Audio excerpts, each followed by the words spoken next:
Vem. Por favor, deixa as luzes apagadas. Eu vou passar um vídeo aqui. Você que trouxe a sua Bíblia, até a gente preparar as coisas aqui, livro de Apocalipse, capítulo 6, é o último livro da Bíblia.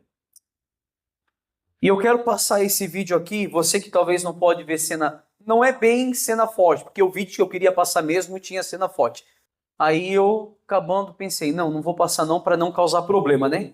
Só que esse aqui que eu vou passar, ele também é forte, mas não tanto quanto o outro que eu ia passar. Amém, gente? Apocalipse, capítulo 6, quem não conseguir ver desse lado, se querer passar para essas cadeiras aqui e depois retornar, fiquem à vontade, mas se der para ver desse lado aí, tudo bem, sem problema, em nome de Jesus, até é uma canção que todo mundo conhece, mas as imagens vão falar por si mesmo. Em nome de Jesus, pode soltar o vídeo. Isso, aumenta um pouquinho, Jadson.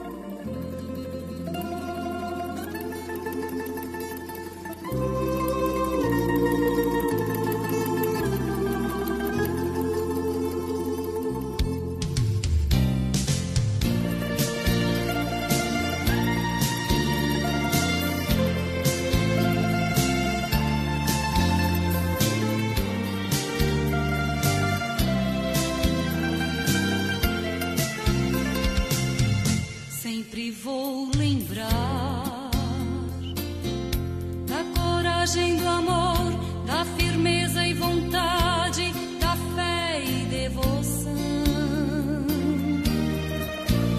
da igreja do tempo de Paulo, de Pedro e João, que enfrentavam a fúria de Roma, mas nunca negaram sua fé de cristãos. É um exemplo para mim, verdadeira lição. Eu queria ver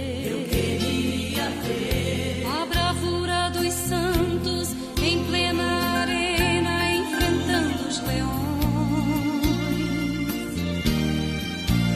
Quanto mais a fogueira queimava, mas se ouvia o louvor dos nossos irmãos. Sob o sangue tombavam nas ruas, chegavam no céu com a vitória nas mãos. É um exemplo para mim, verdadeira lição.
Eu queria ver a bravura dos santos em plena arena, enfrentando os leões. Quanto mais a fogueira queimava, mais se ouvia o louvor dos nossos irmãos. Sob o sangue tombavam nas ruas, chegavam no céu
Você viu aqui algo que aconteceu, algo que de fato aconteceu, que está acontecendo e que vai acontecer. No final apareceram cenas que eram reais. Eu tinha um vídeo que mostrava pior que isso, cenas reais. Mas o que estava aparecendo ali no telão era os cristãos do primeiro século, que morriam à espada, eram devorados pelos leões, mas eles nunca negaram a sua fé de cristão, nunca negaram. É que nem eu sempre falo, tem pessoas que dizem assim, pastor, eu sou capaz de passar por isso, mas perde por frio. Se perde por frio, como é que vai ser capaz de passar pelo martírio? Hoje, o Brasil é um país laico, um país que você, se quiser ir agora lá na praça pregar, você pode. Sim ou não? Você pode ir lá pregar. Aqui pode. Agora tenta fazer isso lá na Coreia do Norte. Tenta fazer isso lá na Nigéria, aonde Ortega, o presidente da Nigéria, começou a perseguir os cristãos em forma sistemática, através de um aplicativo do celular. Quem é cristão sempre tem a Bíblia no celular. Aí ele fez o quê? Através dos aplicativos, começou a identificar quem era cristão, entrou na casa dessas pessoas, mataram essas pessoas, mataram pastores, mataram membros de igrejas, que hoje na Nigéria o evangelho se tornou proibido. Deixa eu falar uma coisa para vocês. Tem um pastor brasileiro que foi fazer uma visita lá na Coreia do Norte. Ele não falou que era pastor, ele entrou como intruso. Ele foi visitar a igreja da Coreia do Norte e ele viu que as igrejas não é assim. A igreja é subterrânea, debaixo da terra. Agora parece que eles estão tentando evangelizar esse grupo da Coreia do Norte com balões infláveis. Já viu como é que é? Já viu esses balões que passa gás aí no céu? Eles estão colocando dizeres nesses balões, soltando enquanto o vento está para a banda da Coreia do Norte. Eles estão evangelizando assim, porque não pode entrar a palavra lá. Se entrar, eles morrem. E esse pastor, ele entrou e ele foi participar de um culto e falou assim para o pastor da Coreia do Norte: pastor, nós lá do Brasil estamos orando por vocês. Ele falou assim: o quê? Quem precisa de oração é vocês, não a gente. Nós de fato somos cristãos e dispostos a morrer pelo evangelho. Agora, no Brasil tem liberdade para ir para a igreja? Não vai. Quando vai, não se converte, não é convertido. É o tipo de pessoas que usam o banco, a cadeira da igreja apenas como um assento confortável, vai para casa como se nada tivesse acontecido. Isso não é a igreja. Se nós queremos de fato e de verdade uma igreja do primeiro século, nós temos que estar disposto a enfrentar tudo e colocar Cristo como prioridade. Amém? Apocalipse capítulo 6, olha só, eu vou ler e depois eu vou explicar. Isso daqui é muito forte, presta atenção. Esse sermão, esse esboço que eu preparei, eu fiquei ontem, olha, desde as 9 horas da noite, 8 horas da noite, passei a madrugada inteira, o obreiro é testemunha, a gente estava conversando na madrugada, de manhã cedo, 7 horas da manhã, eu já estava com a cara na Bíblia, estudando para poder entender o que são os verdadeiros cristãos. Isso daqui não significa que nós somos verdadeiros. Uma instituição religiosa não significa que é a igreja de Cristo. Igreja de Cristo são aqueles que estão dispostos a morrer pelo evangelho de Cristo, a morrer por Cristo. Amém? Apocalipse capítulo 6, versículo 9 diz assim: podem sentar os obreiros. Está muito alto o som aí? Tá bom? Apocalipse capítulo 6, versículo 9. Todos acharam, gente? E havendo aberto o quinto selo, vi debaixo do altar as almas do que foram mortos por amor de quem? Da palavra de Deus e por amor do testemunho que deram. Olha o versículo 10. E clamavam com grande voz, dizendo: até quando, ó verdadeiro e santo dominador, não julgas e vingas o nosso sangue dos que habitam sobre a terra? E cada um foi dada uma comprida vestes como? Branca. E foi-lhes dito que repousassem ainda um pouco de tempo, até que também se completasse o número de seus conservos e seus irmãos que haviam de ser mortos como eles foram. A Bíblia diz assim: os mártires que morreram primeiro chegaram para Jesus e falaram assim: Senhor, até quando nós vamos esperar para o Senhor fazer justiça pelo nosso sangue? Jesus falou assim: calma aí, espera mais um pouco, porque assim como vocês, tem muitos que ainda vão morrer pelo meu nome. Ainda tem muitos. A igreja do primeiro século morreram, foram perseguidos. Na era da patrística, morreram, foram perseguidos, queimados vivos. Na era da reforma protestante, John Hus foi queimado vivo. E hoje, como é que é a igreja hoje? Inchada, luxo, som, dinheiro, mas não tem mais perseguição. Sabe qual foi o momento que a igreja caiu? A partir do momento que ela deixou de ser perseguida para ser aplaudida. Esse foi o momento em que a igreja caiu. Esse foi o exato momento em que a igreja deixou de ser igreja de Cristo. Hoje a igreja não é mais perseguida. Por quê? Porque está andando conforme o mundo anda. Os mártires da igreja são pessoas que testemunharam a sua fé em Jesus Cristo, em seu reino, oferecendo a sua própria vida a Deus e ao Evangelho de Cristo. A palavra mártir vem do grego de martíria, ou seja, significa testemunha. Aqueles que foram martirizados, eles eram testemunha do Evangelho de Cristo. Os mártires são considerados testemunha do Evangelho e da pessoa de Jesus Cristo. E o sangue dos mártires é visto como a semente da igreja. Como diz Tertuliano, o sangue dos mártires é a semente da igreja. Nesse sentido, as perseguições também servem para separar os falsos cristãos dos verdadeiros. A perseguição faz isso. Eu estava vendo um vídeo de um grupo de cristãos também na Coreia do Norte. Eu falei aqui esses dias atrás. Entrou homens encapuzados com armas. A igreja estava cheia. Eles entraram, apontaram a arma para todo mundo. Falaram assim: olha, aquele que vai negar a Cristo fica desse lado. E aquele que vai morrer por Cristo fica desse. A maioria da igreja negou. Poucas pessoas ficaram do lado que queriam ser mortos. Aí ele: calma, vocês têm certeza que vão querer morrer? Porque não, pode matar, a gente está aqui disposto.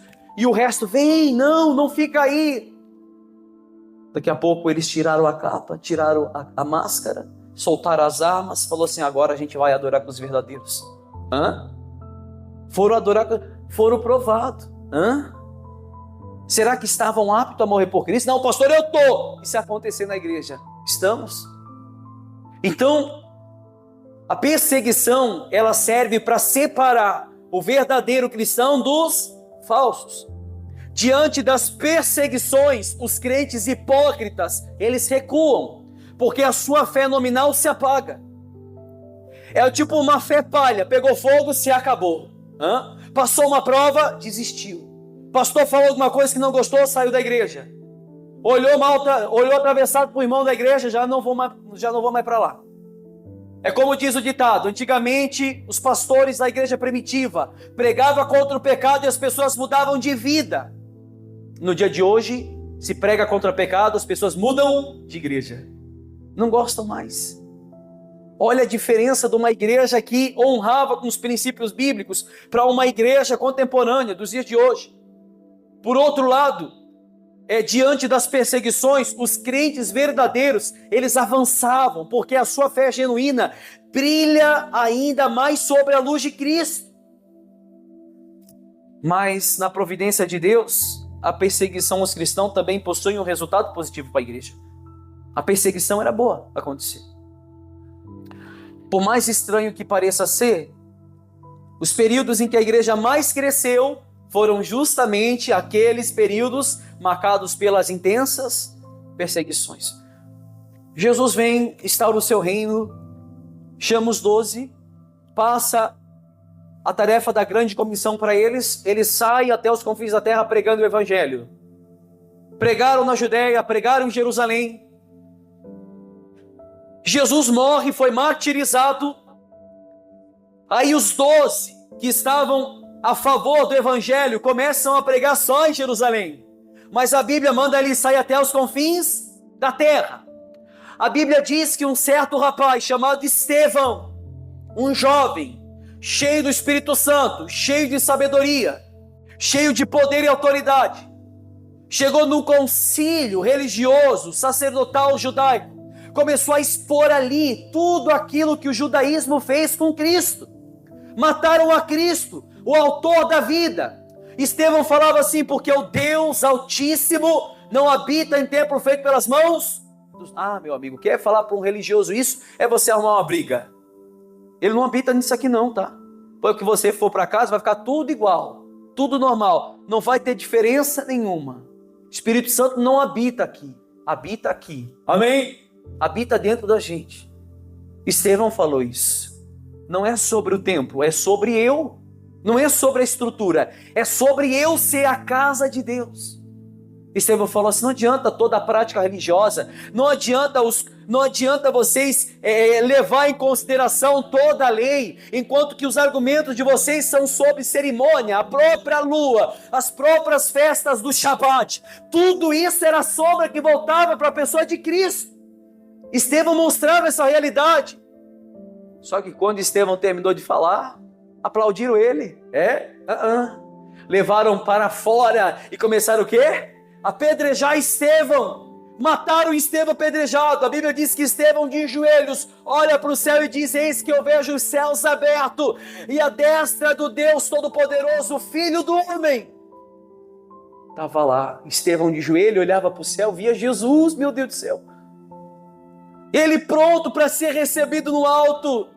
Foi martirizado, conhecido como o primeiro mártir da igreja. Primeiro mártir. Depois que Estevão foi morto, aí houve uma grande perseguição. Os cristãos tiveram que se dispersar, tiveram que fugir. Aí saíram de Jerusalém. Nesse tempo, todos os cristãos que fugiram, aonde eles iam pregando o evangelho, mas sobre o poder da perseguição. Aonde eles iam, eles falavam de Cristo. Aonde eles iam, eles levavam o evangelho de Cristo. Ou seja, por mais estranho que pareça ser, o período em que a igreja mais cresceu foi na perseguição. Foi no meio de mortes, no meio de lutas. Por isso podemos dizer que o martírio, ele é um dom, através do qual o cristão perseguido glorifica a Deus. Se você ler a palavra no livro de Atos, capítulo 12, mostra que o general, ele começou a perseguir alguns cristãos, e não todos. Até que Tiago foi morto à espada nessa época. E Pedro não, porque a igreja fazia a oração constante por Pedro. Pedro foi liberto, mas Tiago foi martirizado à espada, morto também.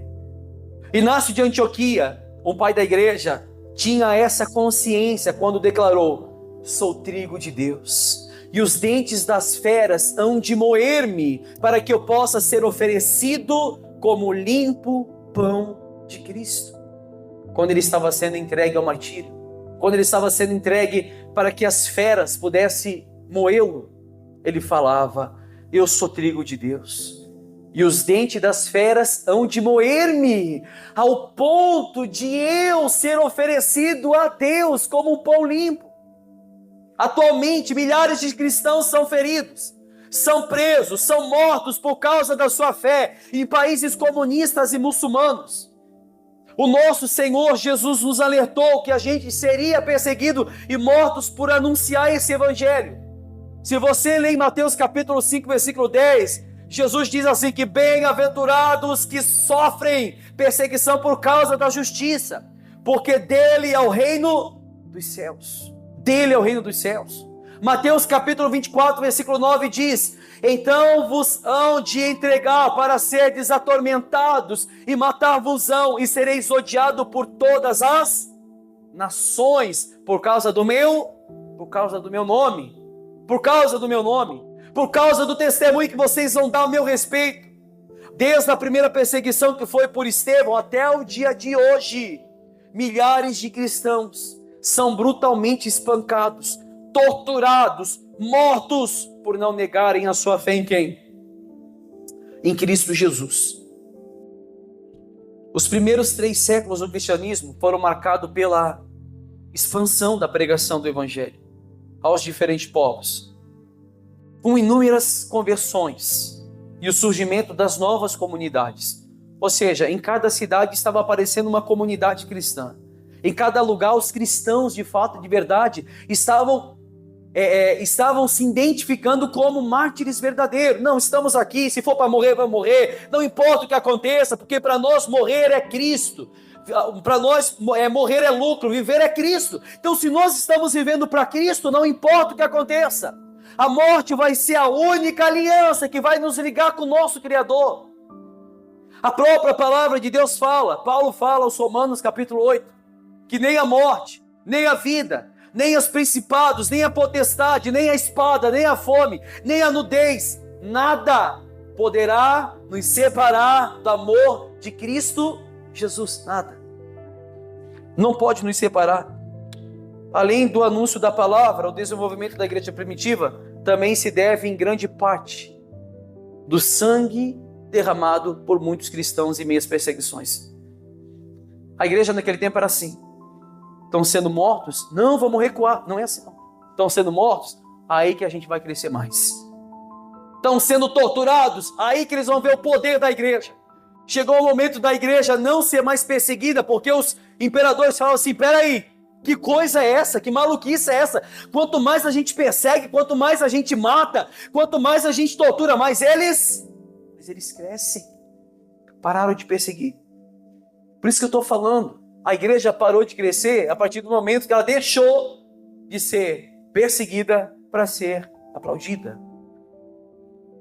Historicamente falando, a igreja só cresceu e teve força através da morte e o testemunho dos nossos irmãos, assim como a gente viu no vídeo agora. Essa época, ela é também conhecida como a Era dos Mártires, a Era das Testemunhas. É bem descrita pelo historiador cristão, um pai da igreja, Eusébio de Cesareia, em sua História Eclesiástica. É um livro quase igual daquele que a gente sorteou no sábado passado, Os Mártires de John Fox. Só que a de Eusébio, ela é mais completa, ela conta tudo, conta passo a passo, de perseguição, como eles foram mortos, todos os imperadores que perseguiram. Ou seja, na qual também ele reúne textos e relatos de fonte como de Flávio Joséfo, também muito conhecido, de Tertuliano, entre outros que dão legitimidade aos seus escritos.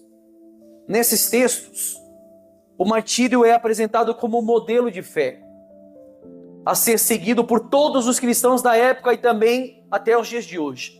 Naquele tempo a igreja falava assim, o nosso modelo a ser seguido são aqueles verdadeiros, os que estão dispostos a morrerem. Por que você acha que o símbolo do cristianismo é uma cruz? O que a cruz representa? Morte. Não é um peixe.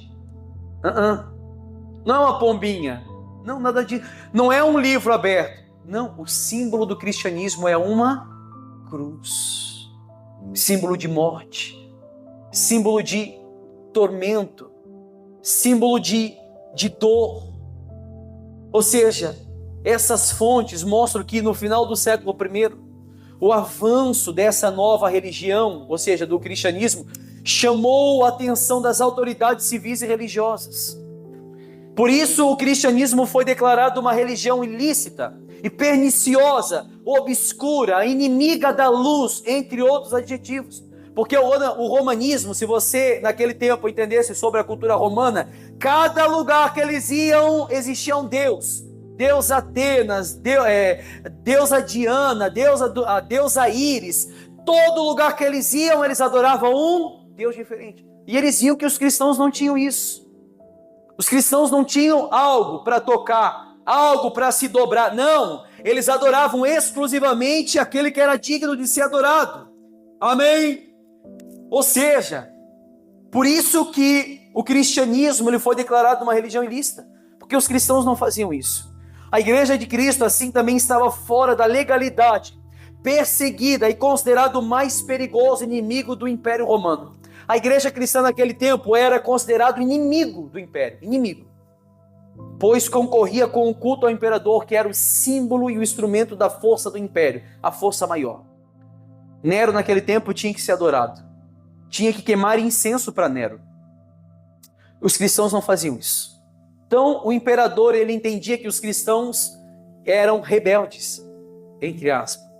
Não quer se dobrar, não quer obedecer, não quer adorar, não quer queimar incenso, então vão matar. Ou seja, a perseguição ao cristianismo primitivo pode ser dividida em 3 fases. Teve 3 fases de perseguição, 3. Teve a primeira, que foi marcada pelas perseguições ocasionais, esporádica, que também significa ocasional, e espontâneas, em épocas determinadas, geralmente de origem popular. Por exemplo, essa foi o que aconteceu com Estevão. Não foi algo planejado, algo marcado. Estevão simplesmente falou, na hora eles se iraram e fizeram o quê? Apedrejaram. Não precisou de um imperador para fazer um ditado, algo do tipo, para perseguir cristão, não. Então essa primeira foi marcada pelas perseguições ocasionais. Era a ocasião do momento, esporádicas. A segunda se deu por meio de leis editadas, especialmente com o objetivo de impedir a expansão do cristianismo, ao menos também, ou tentar desorganizá-lo. Então, a segunda perseguição se deu por leis editadas. A partir desse momento, os imperadores começaram a ditar leis. A partir de hoje, é proibido ser cristão. Era proibido. Levantaram leis, como nós temos as leis hoje no nas nossas institutas. Amém? Então, os imperadores levantaram essas leis para tentar impedir a expansão do cristianismo, ou tentar desorganizar esse grupo de pessoas. O Império Romano perseguia a igreja para que o povo de Deus fosse intimidado diante de tais atrocidades. Porém, mal sabia eles que quanto mais eles matavam, mais a igreja crescia.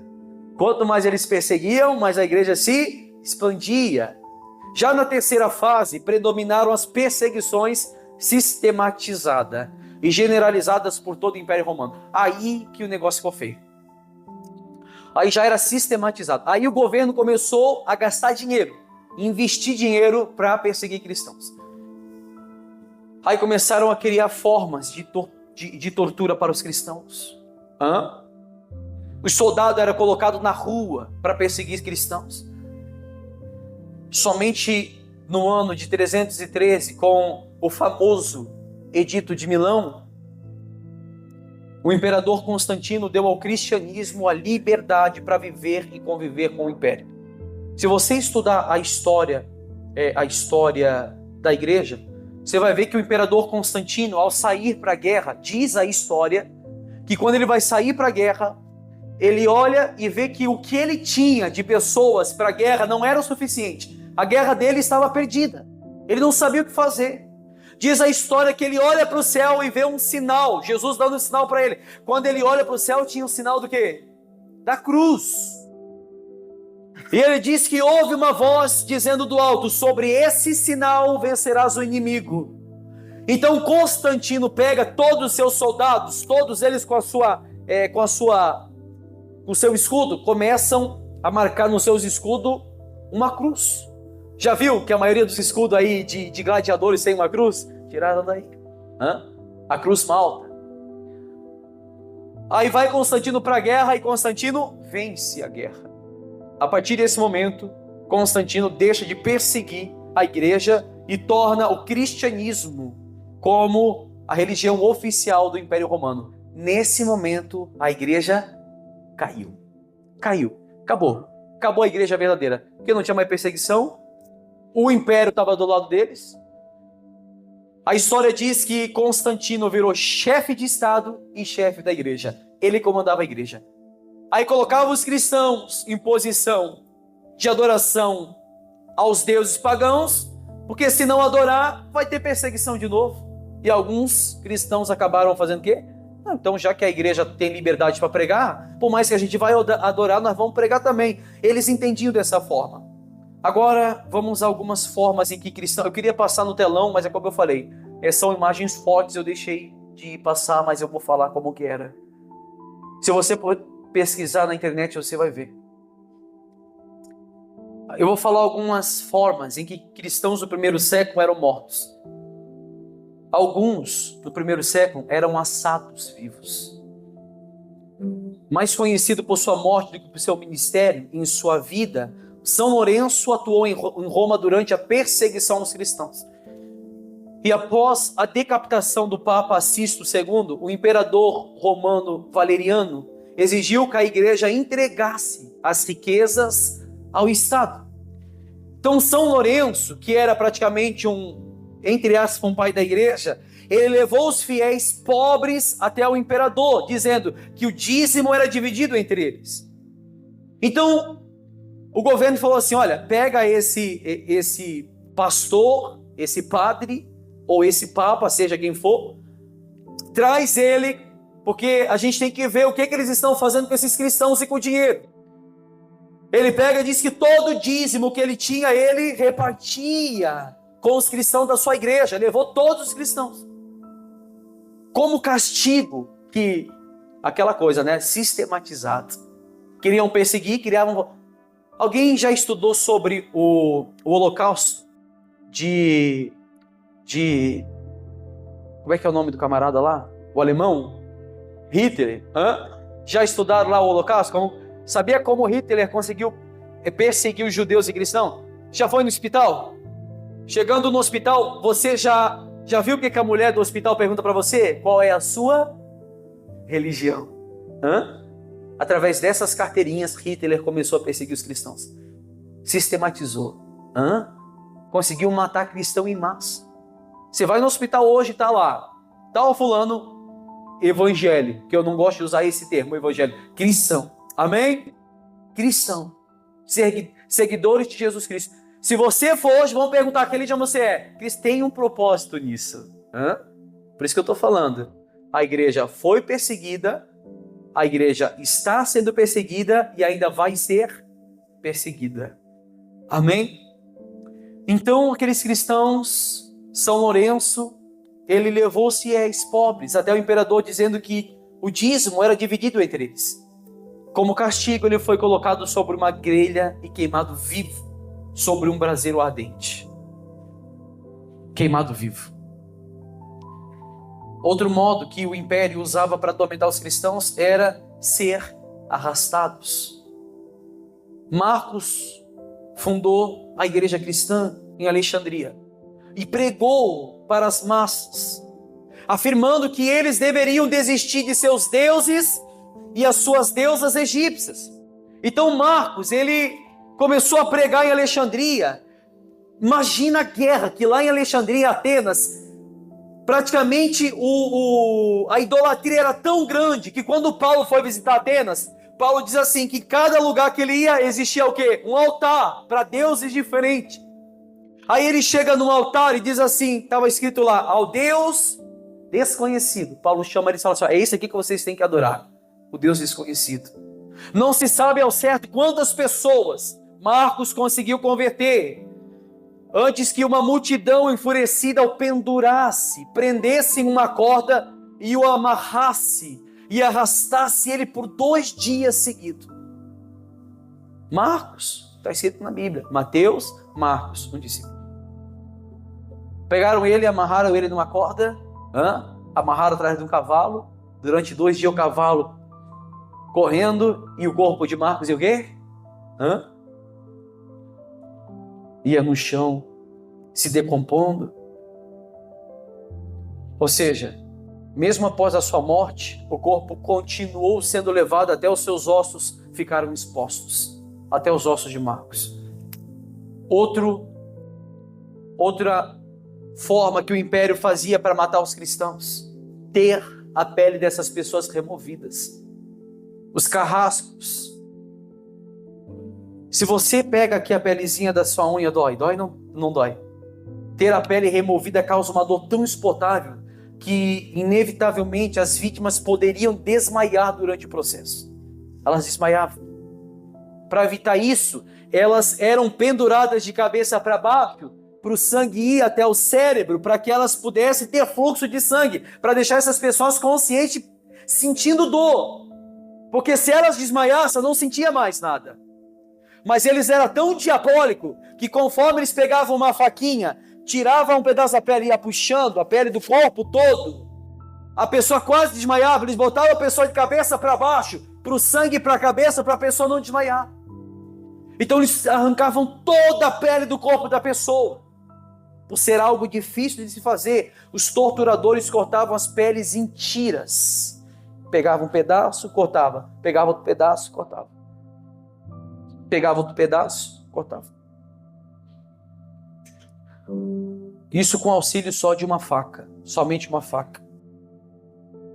A não ser que o objetivo fosse conseguir um troféu, né? Aí eles arrancavam a pele inteira. Foi dessa maneira que morreu Bartolomeu, um dos 12 discípulos. Dessa maneira. Desse jeito. Outra forma, muito cruel.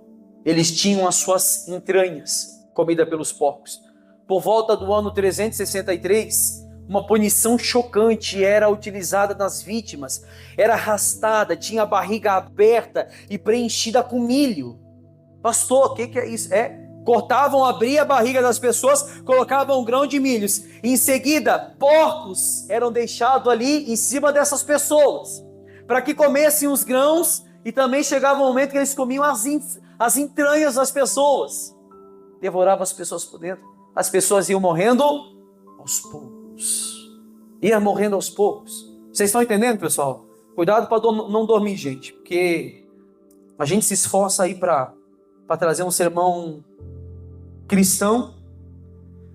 Outra forma que as pessoas eram mortas eram também conhecida como roda catarina.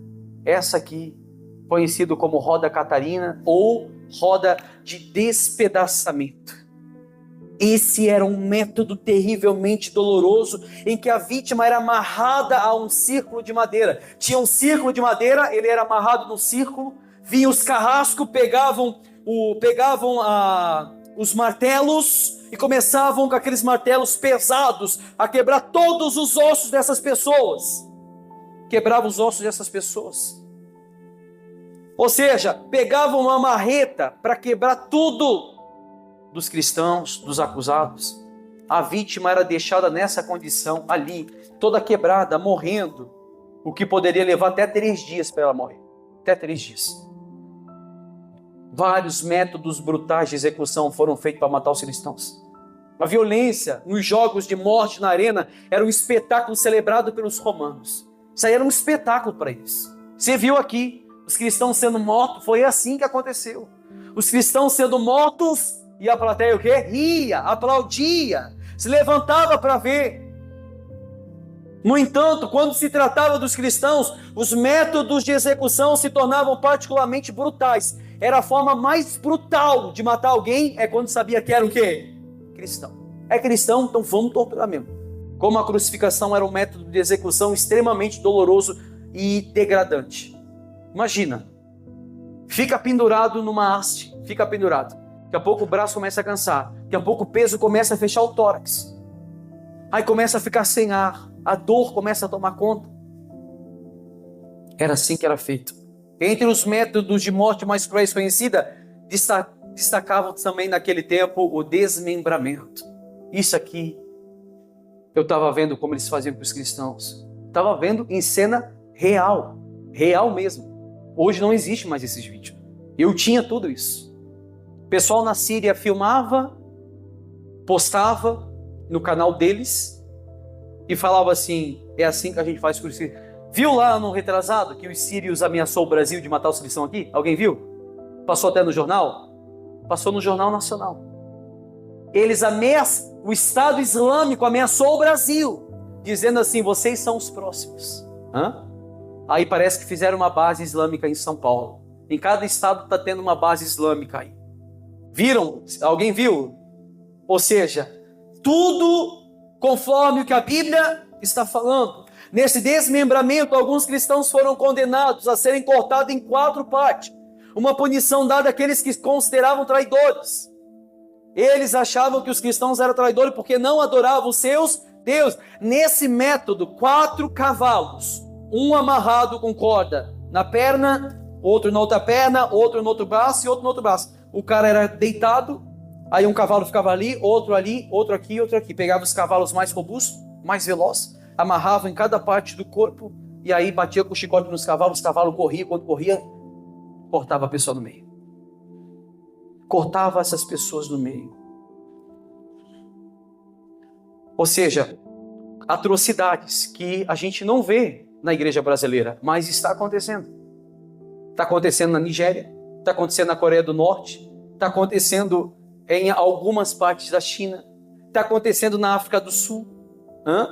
Pesquisa lá, países que perseguem cristãos. Você vai ver uma lista imensa. A gente é privilegiado. Amém? Outra forma, os cristãos eram incendiados. Alguns cristãos eram amarrados a postes ou estacas e queimados vivos como forma de execução. A gente já falou aqui algumas vezes. E todos eles que eram amarrados, eram amarrados em público. Não era algo assim, vai todo mundo para casa, bota as crianças dormir. Não. Era em público, meu Deus do céu. Todo mundo via. Ou seja, eram queimados vivos. Outra forma, afogamento. Alguns cristãos, eles colocavam uma corda no pescoço, amarravam uma pedra na corda e jogavam eles onde? No mar. Não tinha como escapar, meu Deus do céu. Morria afogado. Morte por gladiadores. Botavam cristãos dentro das arenas para lutar com gladiadores. Não tinha arma, deixavam eles sem nada e os gladiadores com espada, com lança, matavam os cristãos. Eram também condenados às minas. Ser enviado para as minas de Roma era considerado uma punição mais branda aos cristãos, rigorosa. Nesse caso, o condenado trabalharia no subsolo pelo resto dos seus dias, sem comida, tinha que trabalhar sem comida, sem água, sem nada. Ponciano I, ele morreu dessa forma, por volta no ano de 235, depois de ter sido enviado para as minas da Sardenha. Então colocava lá, tem que quebrar pedra, não tinha água, não tinha comida, não tinha nada. Eles morriam lá. Morria de fome, cansaço. Exceto de todos os discípulos apóstolos, exceto João e Judas Iscariotes, todos os demais que andaram com Jesus, passando de seus discípulos apóstolos, todos eles foram martirizados. Judas Iscariotes, como que ele morreu? Se precipitou em um penhasco e as suas vísceras veio para fora. Suas tripas, os seus pedaços vieram tudo para fora. Morreu dessa forma. E João, com 90 anos, foi praticamente exilado para a ilha de Patmos. Morreu de velhice. A morte de cada um dos 10 seguidores pessoais de Jesus foi por meio cruéis, violentos. Algumas coisas que a gente falou aqui aconteceu com esses perseguidores, ou seja, com esses cristãos. Pedro foi crucificado como? Alguém já estudou a história? Pedro foi crucificado, segundo a tradição, ele pediu para que fosse de cabeça para baixo, porque ele não se achava digno de morrer como Cristo. Foi crucificado, não, me bota de cabeça para baixo. Botaram Pedro como? De cabeça para baixo. André também foi crucificado quando estava na Grécia. No entanto, em uma cruz em formato de X, também para se diferenciar de Cristo. Também morreu crucificado, uma cruz em X. Ele falava que ele não era digno de morrer como Cristo. Filipe morreu decapitado na Ásia Menor, e Tiago, filho de Zebedeu, foi morto com golpes de espada, que é o Tiago de Atos capítulo 12. Foi morto à espada. O outro Tiago, filho de Alfeu, morreu crucificado. Bartolomeu, Nataniel morreu esfolado vivo, e Tomé foi morto com golpe de lanças, enquanto fazia a missão na Índia. Então um foi esfolado vivo, outro foi com lança, outro foi crucificado. Mateus recebeu morte idêntica por golpes de lança, porém enquanto estava na Etiópia. Então Simão Zelote também morreu crucificado como Jesus e Judas Tadeu. Você não vê nenhum aqui recebendo promessa de prosperidade, que seriam bem-sucedidos. Tem uma música que me dá nojo. É aquela música assim: onde Jesus mora não há tristeza, onde Jesus mora não há dor, não há choro. Ah, se esses camarada pudessem cantar isso, né? Então quer dizer que Jesus não morava com eles, né? Sentiram dor, choraram e muito. E dor extrema. Então onde Jesus mora tem dor, tem choro. Você não chora, né? Sua vida é mil maravilha. Não, a gente chora. A gente sofre. A gente passa por problema. Ou seja, todos esses morreram por serem testemunha de Cristo. Testemunha do Evangelho de Cristo. Sábado que vem eu vou dar continuidade no sermão, na passagem. Até porque eu vou fazer em séries isso aqui.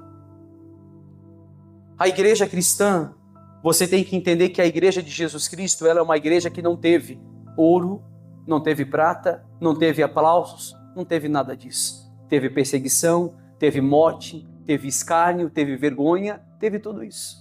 Por isso que quando eu falo assim, a igreja de hoje não se parece nada com a igreja de antigamente, é disso que eu estou falando. É disso que eu quero mostrar para você.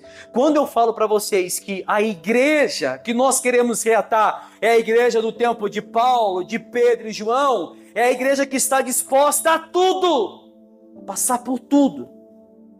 Essa é a igreja que a gente quer trazer à tona. Sábado que vem eu vou falar aonde começam as perseguições dos verdadeiros cristãos. O que Nero fez com os cristãos? O que Diocleciano fez com os cristãos? O que esses generais, esses imperadores, tem coisa aqui que, meu Deus, como eu chorava hoje de manhã, só pela misericórdia de Deus. Quando eu olhava e eu falava para Deus, eu me perguntava, eu não sou cristão não. Eu não sou crente não, meu Deus. Olha tudo que eles passavam. E às vezes a gente não vai para a igreja por causa de uma dor, por causa de uma visita, meu Deus do céu. Porque é como eu sempre falo, me perdoe a minha sinceridade, me perdoe de verdade. Meu Deus do céu, vocês acham que esses cristãos tinham tempo para ir visitar familiar? Estavam presos. Vocês acham que eles tinham tempo? Não, eu vou dar uma saidinha. Não, hoje eu estou cansado, hoje eu não quero. Falava para Nero, não, diz para Nero lá que eu estou cansado, hoje eu não quero morrer por Cristo não. Não tinha disso, meu Deus do céu. Não tinha disso, pessoal.